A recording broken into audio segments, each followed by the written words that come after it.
গল্পের শুরুতে আমরা দেব এবং এমা নামে এক দম্পতিকে দেখতে পাই, যারা গাছ কাটতে জঙ্গলে আসে। কিন্তু দেব যখনই একটি গাছ কাটে, তখনই এটি সরাসরি এমার ওপর পড়ে। এমার একটি হাত গাছের নিচে আটকে যায়, যার ফলে তার অনেক ব্যথা হয়। দেব এমার কাছে যায় এবং তাকে সেখান থেকে টেনে বের করার চেষ্টা করে, কিন্তু গাছের ওজন অনেক বেশি ছিল। এখন দেবের কাছে এমার হাত কেটে ফেলা ছাড়া আর কোনো উপায় ছিল না। দেবও একই কাজ করে এবং এমার হাত কুড়াল দিয়ে কেটে ফেলে। এই বিপজ্জনক দুর্ঘটনার পর কয়েক সপ্তাহ কেটে যায়। আমরা দেখতে পাই এমা তার কাটা হাত দেখে খুব রেগে যায়। একই সাথে সে অনুভব করতে শুরু করে যে হাত ছাড়া সে দেখতে কুৎসিত। এর ফলে সে বিষণ্ণতায় ভুগতে থাকে। দেব তার স্ত্রীকে এমন অবস্থায় দেখতে পারে না, তাই একদিন দেব এমার জন্য একটি নকল লোহার হাত নিয়ে আসে। কিন্তু এমা সেই হাত পছন্দ করে না। সে রাতে জেগে থাকে এবং একটি হাতের নকশা তৈরি করে। এমা সেই নকশা তৈরি করার চেষ্টা করে। এটি দেখে সে খুশি হয়। দেব বলে যে এই হাতটি 2 দিনের মধ্যে তৈরি হবে, কিন্তু এমা বলে আমি এই লোহার নয়, সোনার হাতটি চাই। দেব বলে আমাদের কাছে এত টাকা নেই, কিন্তু এমার বারবার অনুরোধে সে রাজি হয়। এরপরে সে তার অর্ধেকেরও বেশি সম্পত্তি বিক্রি করে সোনার হাতটি তৈরি করে। এমা সেই হাতটি পরে এবং খুব খুশি হয়। কিন্তু এই সুখ বেশিক্ষণ স্থায়ী হয়নি, কারণ কয়েকদিনের মধ্যে এমার সোনার হাতটি তার পুরো শরীরে সংক্রমণ ছড়িয়ে দেয়। ডাক্তার তাকে বলেন এই হাতটি সরিয়ে ফেলতে হবে, অন্যথায় সংক্রমণ ছড়িয়ে পড়ে তুমি মারা যেতে পারো। কিন্তু এমা সেই হাতটি এত পছন্দ করেছিল যে সে হাতটি সরিয়ে ফেলতে অস্বীকার করে। ডাক্তার দেবকে তাকে বোঝাতে বলেন, কিন্তু দেব তার স্ত্রীকে খুব ভালোবাসতেন, তাই তিনি হাতটি না সরিয়ে এমার চিকিৎসা করতে বলেন। এরপর কয়েকদিন কেটে যায়। এমার স্বাস্থ্যের এতটাই অবনতি ঘটে যে সে তার শেষ দিনগুলিতে মৃত্যুশয্যায় চলে যায়।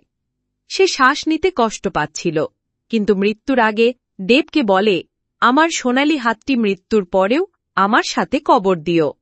একথা বলেই সে মারা যায়। দৃশ্য কেটে আমরা এমার শেষকৃত্য দেখতে পাই, যেখানে দেব এমার শেষ ইচ্ছা পূরণ করে এবং তার সোনালি হাতটি তার সাথে সমাহিত করে। এরপর কয়েক সপ্তাহ কেটে যায়। আমরা দেবকে খুব বিরক্ত দেখি, কারণ সে চাকরি থেকে বরখাস্ত হয়েছে এবং আর্থিকভাবে খুব দরিদ্র হয়ে পড়েছে। তখন দেব এমার সোনালি হাতের কথা মনে করে, যা বিক্রি করে অনেক টাকা পাওয়া যেত। রাতের অন্ধকারে সে এমার কবরে যায়। দেব একটি কুড়াল দিয়ে এমার কবর ভেঙে ফেলে। ভেতরে সে দেখতে পায় এমার মৃতদেহ পচে গেছে, কিন্তু তার সোনালি হাতটি একেবারে অক্ষত।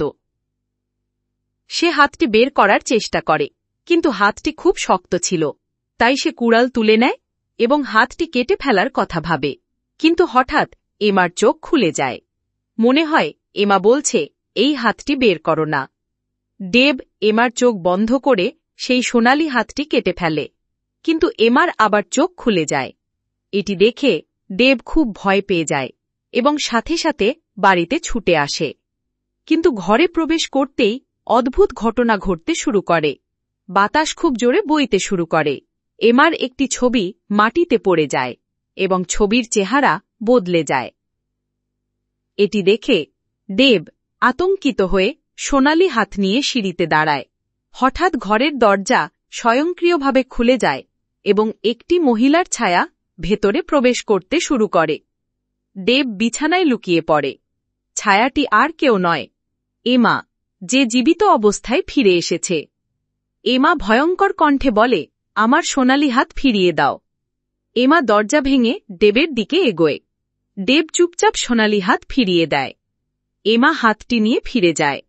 দেব নিজেকে শান্ত করে কম্বল সরিয়ে চারপাশে তাকায়, কিন্তু দরজার দিকে তাকাতেই এমা চিৎকার করে তার গলা কেটে ফেলে। দেব ঘটনাস্থলেই মারা যায়। এমা দেবের মৃতদেহের পাশে শুয়ে পড়ে এবং সিনেমাটি সেখানেই শেষ হয়।